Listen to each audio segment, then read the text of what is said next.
Esta mensagem que você ouvirá agora foi ministrada em um dos nossos cultos, realizados na Igreja Presbiteriana Renovada Independente de Arapongas. Esperamos que você seja edificado através dela. Que Deus abençoe você e a sua família.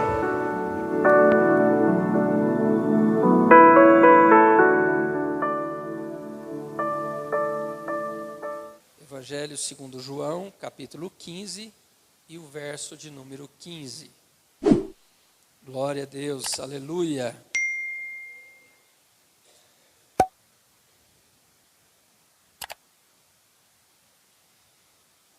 Glória a Deus, diz assim a palavra do Senhor: já vos não chamarei servos, porque o servo não sabe o que faz o seu senhor, mas tenho-vos chamado amigos, porque tudo quanto ouvi de meu Pai, vos tenho feito conhecer.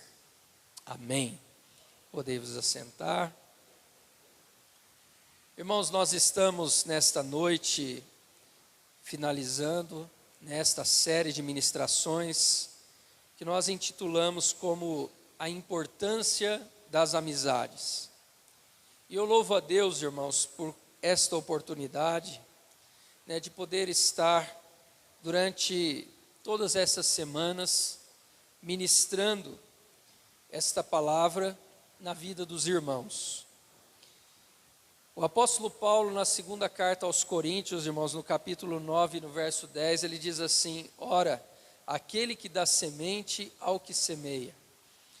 Então, irmãos, o que eu estou fazendo aqui, nessas ministrações, através dessas ministrações, é lançar uma semente que o Espírito Santo de Deus colocou no meu coração. Então, estas palavras, esse tema, foi algo que o Espírito Santo de Deus colocou no meu coração, e Ele nos dá a palavra para que a gente possa semear. Eu sei que, de acordo com a parábola do semeador, essa semente que nós lançamos, ela pode encontrar um solo pisado, um solo machucado, um solo que talvez foi ferido. Essa semente também pode encontrar um solo rochoso, um solo de espinhos, mas o meu desejo é que essa palavra ou estas ministrações encontrem alguns solos bons, férteis, para que essa palavra possa frutificar na vida de alguém. Nosso maior desejo, irmãos, quando entregamos algo da parte de Deus, é que essa palavra realmente venha produzir fruto. De nada adianta, nós ouvirmos a palavra e a palavra não trazer nenhum efeito na nossa vida. E o meu desejo, a minha oração, é que essa palavra possa frutificar na vida dos irmãos. Como disse, irmãos, aqui na última ministração, de todas essas 10 pregações que nós fizemos aqui sobre esse assunto, a de hoje eu considero a mais importante de todas. Por quê, pastor? Porque as anteriores nós falamos sobre exemplos da Bíblia, de pessoas que passaram pela história, e nós tiramos dessas histórias bíblicas exemplos de boas amizades, mas também de algumas más amizades, que trouxeram consequências positivas e negativas na vida das pessoas. Mas a ministração de hoje, eu quero apresentar aqueles que nos ouvem, o melhor amigo de todos. O louvor cantou aqui nesta noite, o amigo verdadeiro. É sobre esse amigo que eu quero falar essa noite. Por isso eu considero, irmãos, essa mensagem a mais importante de todas. Porque este amigo que eu vou apresentar não é alguém que viveu na história apenas, é alguém que continua vivo. Não é alguém que um dia foi amigo de alguém, mas é alguém que continua sendo amigo daqueles que querem ser amigo dele. Então, irmãos, nós vamos falar sobre Jesus. Nos evangelhos, irmãos, de Mateus e Lucas, a Bíblia descreve como foi o nascimento de Jesus. Nós conhecemos esta história. Jesus nasceu de maneira sobrenatural. porque Jesus nasceu de uma virgem. Isso é impossível, né, olhando com os olhos naturais. Mas Jesus nasceu de uma virgem. E Jesus foi concebido pelo Espírito Santo. O próprio João, aqui no seu evangelho, no capítulo 1, ele descreve o nascimento de Jesus como dizendo que Jesus era o Verbo. E Jesus, sendo o Verbo, ele estava com Deus lá no início de todas as coisas, e ele era Deus. E João diz: e o Verbo se fez carne e habitou entre nós. Então, quando João está descrevendo a maneira como Jesus nasceu, ele está dizendo que Jesus não foi um menino qualquer. Jesus é o Deus que se encarnou para cumprir um propósito. Quando nós olhamos, irmãos, no capítulo 2 de Lucas, a Bíblia vai dizer que logo depois do nascimento de Jesus, após 8 dias, Jesus foi circuncidado de acordo com o mandamento. Também, no verso 22 do capítulo 2 de Lucas, diz que depois da purificação de Maria, que a Bíblia descreve lá em Levítico, no capítulo 12, que toda mãe que gerasse um filho, um menino, ela deveria aguardar 33 dias para depois ir ao templo para oferecer um sacrifício pela purificação. Se fosse uma menina, o prazo era 66 dias. Então Jesus, como era um menino, ela aguardou 33 dias para levar Jesus no templo e oferecer uma oferta, um sacrifício e apresentá-lo ao Senhor. A Bíblia vai dizer depois, irmãos, em Lucas capítulo 2, versos 41 a 51, que aos 12 anos de idade, os pais de Jesus foram a Jerusalém na festa da Páscoa, como eles iam todos os anos. Mas quando Jesus estava com 12 anos de idade, eles foram na festa da Páscoa, e quando eles estavam voltando, né, as comitivas, as famílias, eles perceberam que Jesus não estava ali. Imagina, um menino de 12 anos, quando eles começam a procurar Jesus, cadê Jesus? Cadê Jesus? Não está aqui. Os pais então voltaram para Jerusalém, e quando eles chegaram em Jerusalém, começaram a procurar Jesus e encontraram Jesus no templo. O menino de 12 anos estava sentado com os mestres da lei, estava ouvindo eles e fazendo perguntas que os deixavam impressionados. E eles diziam: que menino é esse que faz perguntas tão sábias? E amados, depois disso, a Bíblia só vai voltar a falar de Jesus em Lucas capítulo 3 e verso 23, quando diz: quando Jesus estava com cerca de 30 anos de idade. Então, toda esta fase, né, da infância, adolescência, a juventude de Jesus, a Bíblia não revela. Mas Jesus viveu uma vida normal.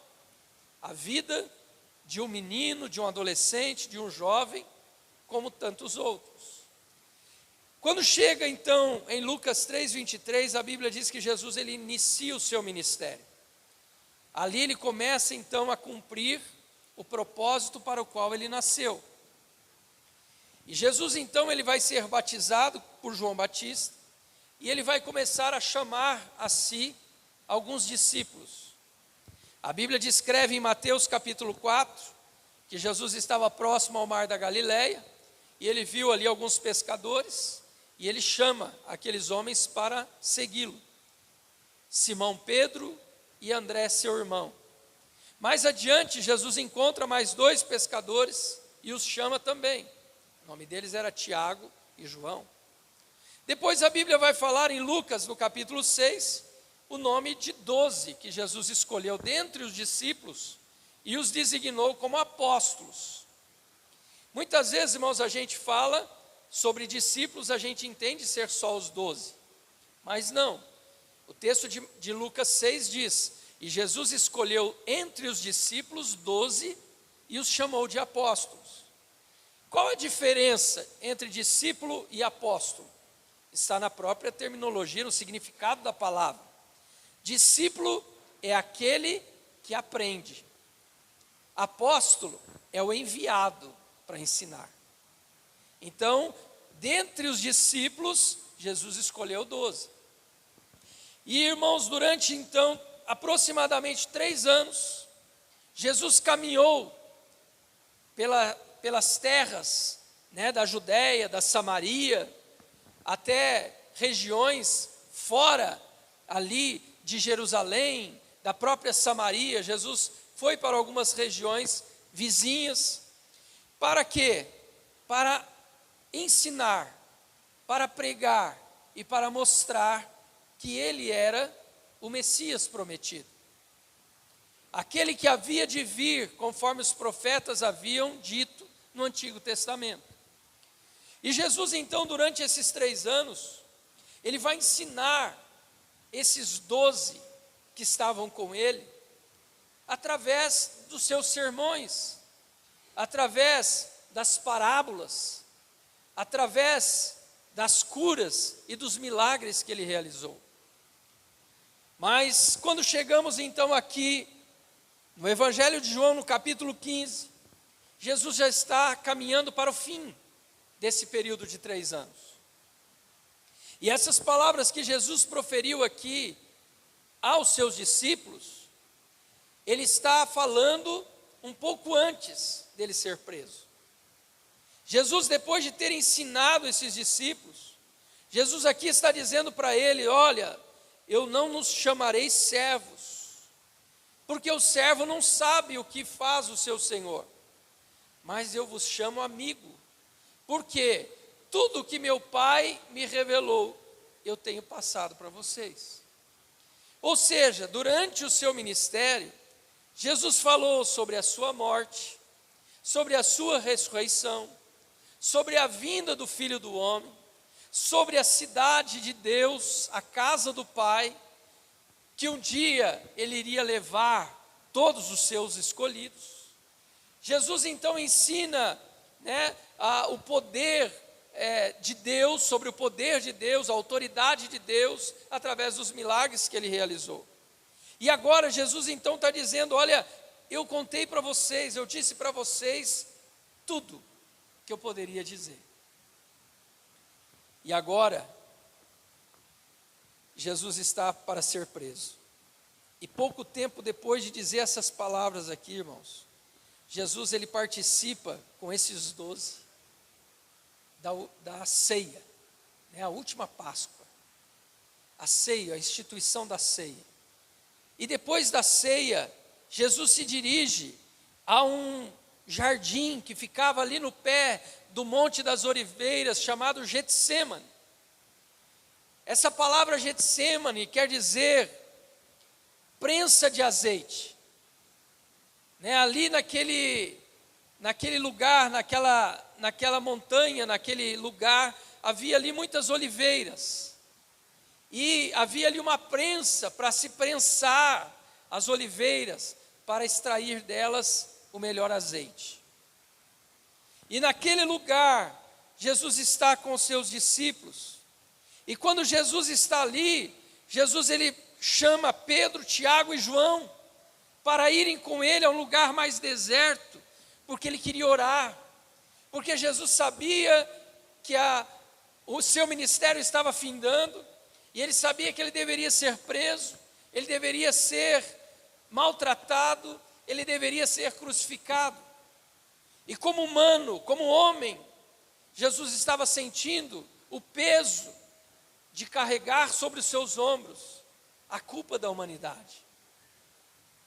E Jesus então leva consigo Pedro, Tiago e João para orarem com ele. E ele diz: olha, vigiem comigo, porque a minha alma está angustiada. E Jesus então deixa os 3 ali, pede para eles orarem. E Jesus vai mais à frente para orar sozinho. Ele está ali com o Pai. Aquela oração que nós conhecemos, uma oração, um clamor de Jesus ao Pai, quando ele diz: Pai, se possível, passa de mim este cálice. Todavia, não faça a minha, mas a tua vontade. Jesus ora por 1 hora. Quando Jesus retorna onde os 3 estavam, Jesus os encontra ali, orando, animados. Não, irmãos, eles estavam dormindo. E Jesus disse: não pudestes vigiar comigo nem 1 hora? Me ajudem, por favor, em oração. Jesus vai de novo, ora mais um pouco. Quando ele volta, agora os discípulos estão acordados. De novo eles estão dormindo. Jesus fala com eles de novo. Jesus vai mais adiante, ele ora, e a Bíblia diz que nesse ponto ele está suando gotas de sangue, tamanha agonia e a dor da sua alma. E quando ele volta, os discípulos ainda estão dormindo. Nesse momento, Jesus diz: agora irá se cumprir o que de mim está escrito. Quando Jesus acaba de dizer essas palavras, chega uma multidão para prender Jesus. E sabe quem está na frente da multidão? Um dos amigos. Você consegue entender isso? Jesus leva 3 amigos para orar com ele, e os amigos ficam dormindo quando ele está sofrendo. Agora Jesus é cercado por uma multidão para ser preso, e quem está na frente da multidão é um amigo chamado Judas Iscariotes. E Judas disse para aquela multidão: olha, nós vamos ali naquele lugar que eu sei que ele vai estar lá, e como a noite é escura, para facilitar a identificação, eu vou dar um beijo nele. Aquele que eu beijar, vocês podem prender, que é ele. E quando Judas chega e beija Jesus, Jesus lhe pergunta: amigo, a que viestes? Depois a Bíblia diz, irmãos, em Marcos, capítulo 14, verso 50, que quando os homens agarraram Jesus, a Bíblia diz: então, deixando-o todos os discípulos, fugiram. Então, Jesus leva 3 amigos para orar com ele, eles não oram, eles ficam dormindo. Quando termina a oração, Jesus recebe a visita de Judas, um dos 12, que está entregando Jesus para ser preso. Quando Jesus é preso, todos os discípulos fogem e deixam ele sozinho. Naquela mesma noite, depois de ser levado preso, estar na casa do sumo sacerdote Caifás, sendo interrogado por ele, Pedro está lá no pátio, ao redor de uma fogueira. E quando alguém chega e diz para Pedro: Pedro, ou você era um dos dele, você era um dos amigos dele, Pedro diz: eu não conheço esse homem.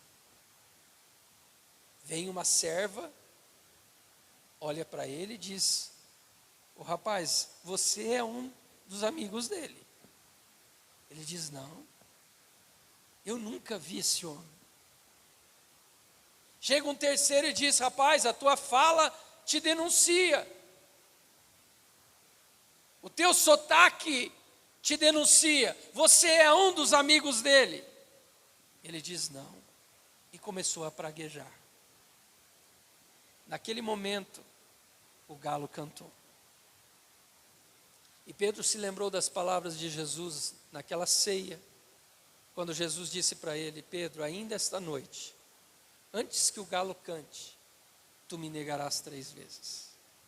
E agora, irmãos, Pedro ouve o cantar do galo, e Pedro sai dali e vai chorar amargamente. Mas mesmo depois de tudo isso, irmãos, Jesus ele foi para a cruz. E sabe por quem Jesus foi morrer? Pelos 12 amigos dele. Sabe por quem Jesus foi morrer? Por todos os discípulos dele. Sabe por quem Jesus foi morrer? por mim e por você. Foi por nós. Mesmo esses homens que não o ajudaram em oração, um que o traiu e o vendeu, o entregou para ser preso, os outros que fugiram, outro que o negou. Jesus, ele está na cruz, ele está dizendo: eu estou entregando a minha vida por vocês. Agora eu te pergunto, tem amigo melhor do que esse? Quantas vezes, talvez você tenha negado Jesus? Quantas vezes, talvez em uma ocasião, você ficou com vergonha de dizer: eu sou amigo de Jesus, eu sou discípulo de Jesus? Quantas vezes, talvez numa situação difícil, você simplesmente fugiu, você se escondeu, quando você deveria aparecer, se apresentar para o trabalho? Quantas vezes a obra de Deus precisou de você e você disse: não conte comigo? Mas mesmo assim, esse amigo foi para a cruz por nós, por todos nós. Veja o que diz a carta do apóstolo Paulo aos Romanos, no capítulo 5, versos 7 e 8. Dificilmente haverá alguém que morra por um justo, embora pelo homem bom alguém tenha coragem de morrer. Mas Deus demonstra seu amor por nós, pois Cristo morreu em nosso favor, sendo nós ainda pecadores.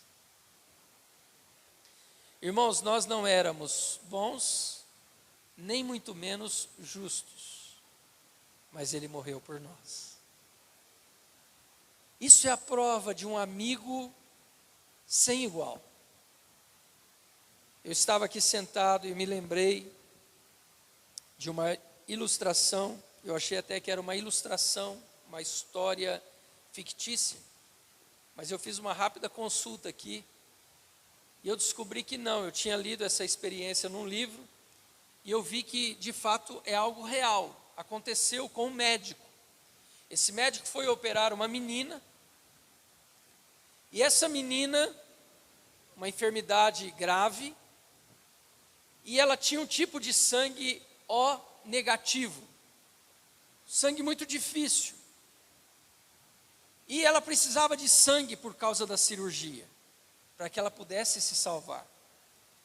E o médico então descobriu que ela tinha um irmão gêmeo, e eles fizeram o exame e descobriram que o sangue dele era compatível, o sangue dele era O negativo. E o médico então foi conversar, porque era uma criança, e o médico explicou para ele: olha, a sua irmã está passando por uma cirurgia, e é uma cirurgia muito delicada, e ela vai precisar de sangue para sobreviver. E nós descobrimos que o teu sangue é o que atende à necessidade dela. Você toparia doar seu sangue para ela? Aquela criança ficou meio relutante, olhou para o médico, e ela disse: sim. Aquele menino disse: eu concordo. E o médico pensou que ele tivesse entendido, mas ele ainda era uma criança. Então colocou ele na cadeira para fazer a coleta do sangue, e aquela criança então viu seu sangue enchendo aquela bolsa. E quando o médico se aproximou dele, ele disse: doutor, que horas eu vou morrer? Que horas eu vou morrer? E o doutor então entendeu o dilema daquele menino. Ele havia entendido que para a irmã viver, eles iriam tirar todo o sangue dele para dar para ela. E mesmo assim, ele concordou. Sabe, irmãos, este é uma história, um exemplo de um irmão que amava a sua irmã e que estava disposto a doar todo o seu sangue para que ela pudesse viver. Então Jesus, ele fala aqui através da sua palavra, usando o apóstolo Paulo, nesse texto, olha, dificilmente alguém morrerá por um justo, mas por um bom, alguém pode até ter coragem de morrer. Esse menino teve essa coragem, por causa da irmã que ele amava. Mas a Bíblia diz que Jesus morreu por nós, mesmo nós sendo inimigos de Deus, inimigos dele. Mesmo assim, ele se dispôs a morrer em nosso lugar. E Jesus, a morte de Jesus, irmãos, ela foi algo tão maravilhoso.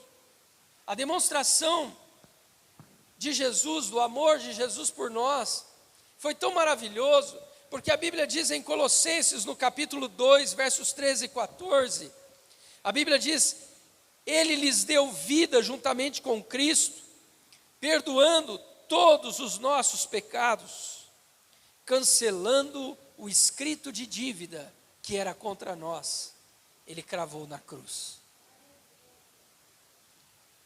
Irmãos, o que Jesus fez por nós, não foi apenas dizer, eu estou morrendo aqui na cruz, não, mas ele derramou sangue,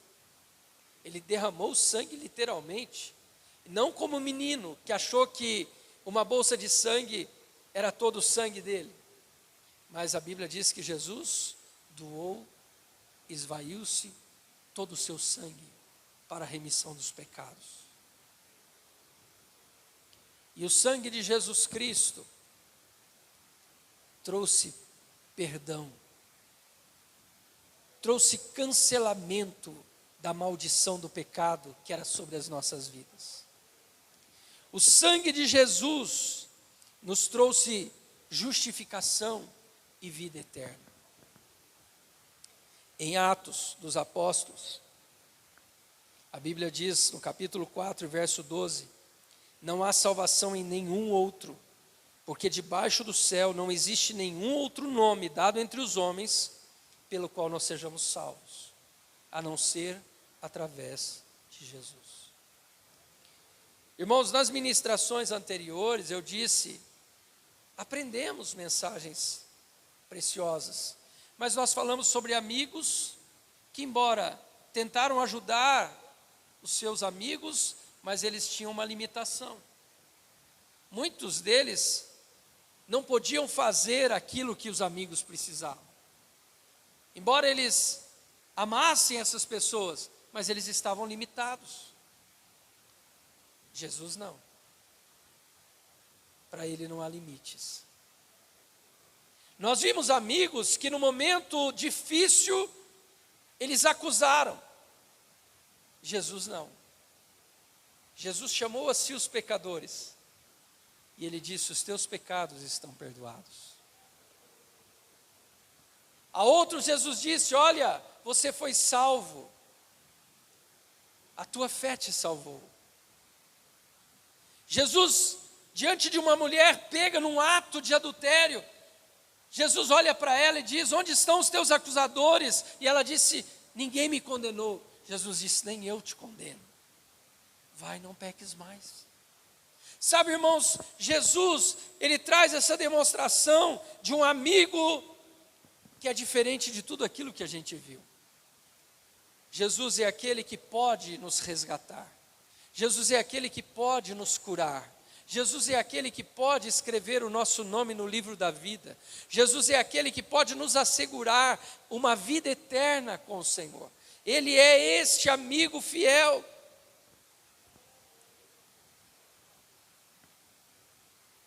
Aí nós perguntamos, né? Será que existe um amigo melhor do que Jesus? Não existe, irmãos. Não há nenhum amigo. Você nunca encontrará um amigo igual a ele. Mas o que eu faço para ser amigo de Jesus?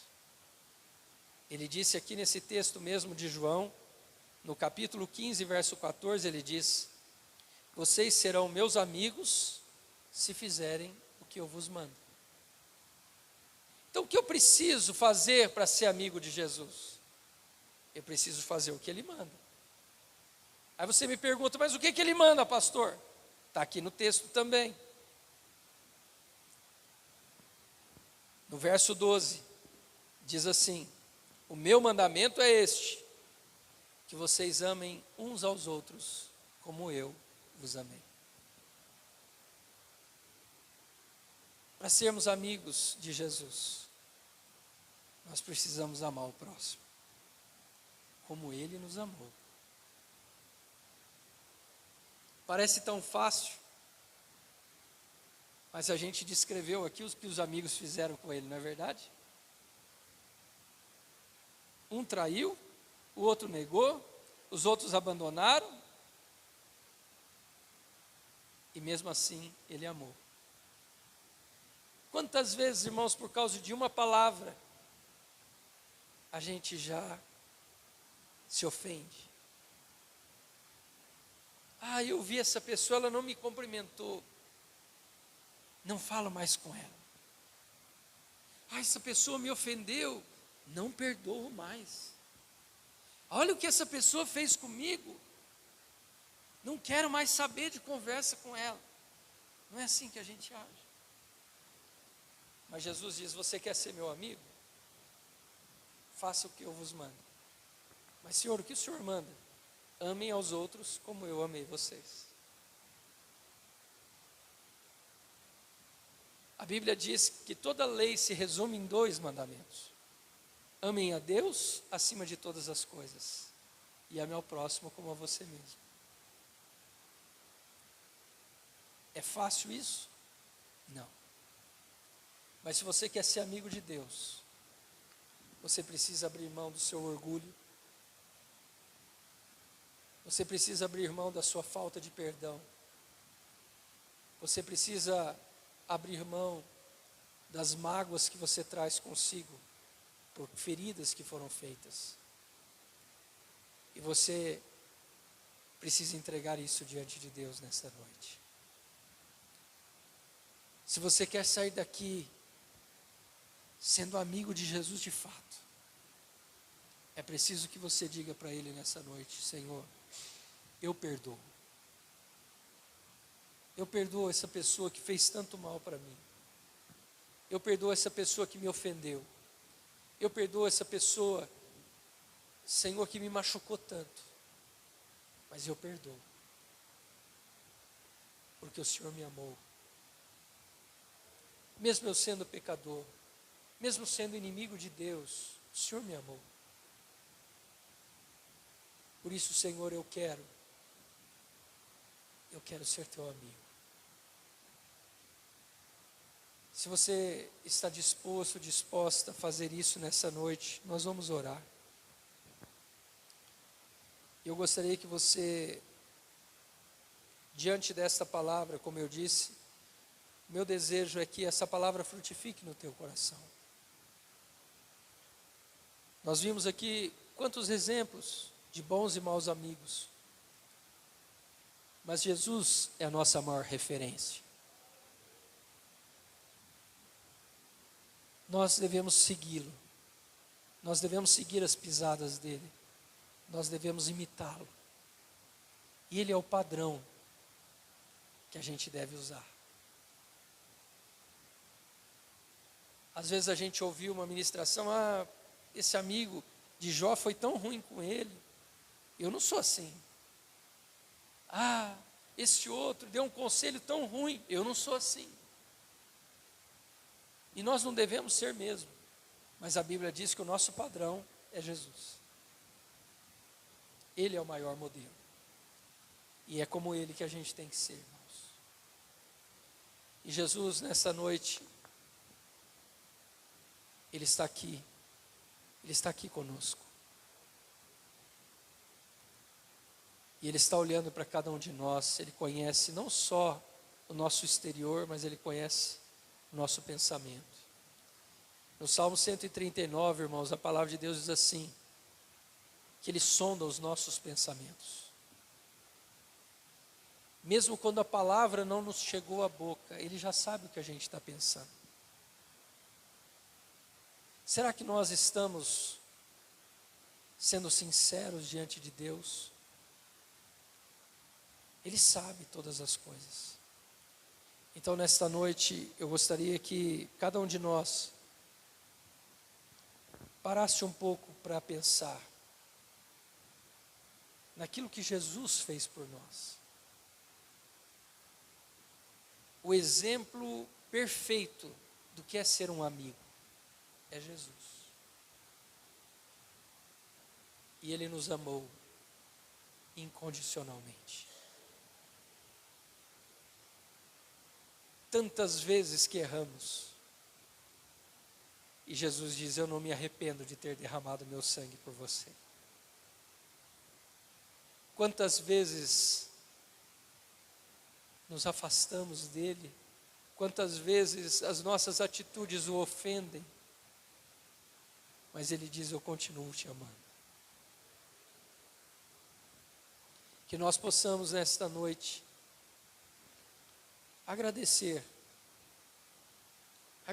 por este amor de Jesus, mas clamar também a ajuda dele. Que a gente possa dizer: Senhor, me ajude a ser como o Senhor. Me ajude a ser amigo como o Senhor. Me ajude a amar o próximo como o Senhor nos amou. Amém? Vamos nos colocar em pé.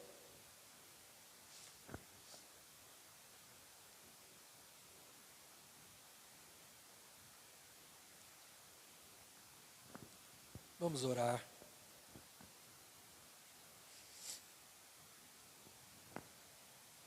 Querido Deus, nós estamos aqui nesta noite, Pai,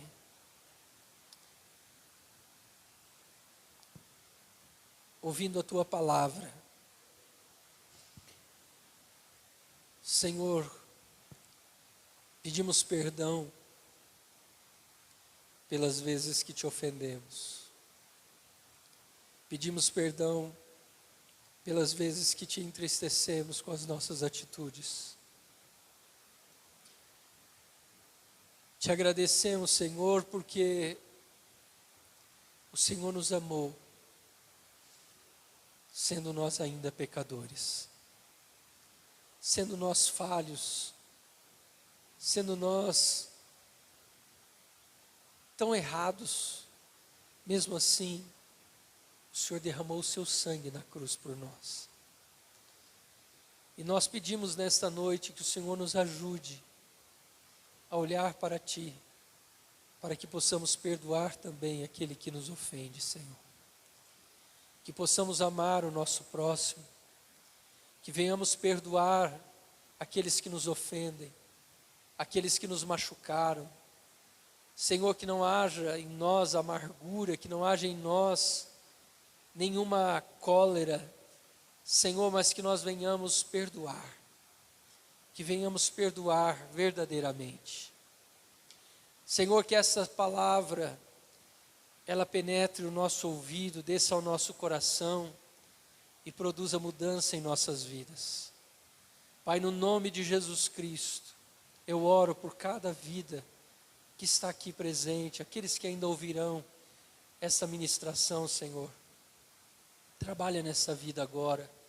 Ajuda esta vida, Senhor, a arrancar esta mágoa do coração. Ajuda esta vida, Senhor, a perdoar. Ajuda esta vida, Senhor, a entender o quanto o Senhor já fez por nós. Pai, no nome de Jesus Cristo, eu oro e te agradeço. Amém, Jesus. Amém.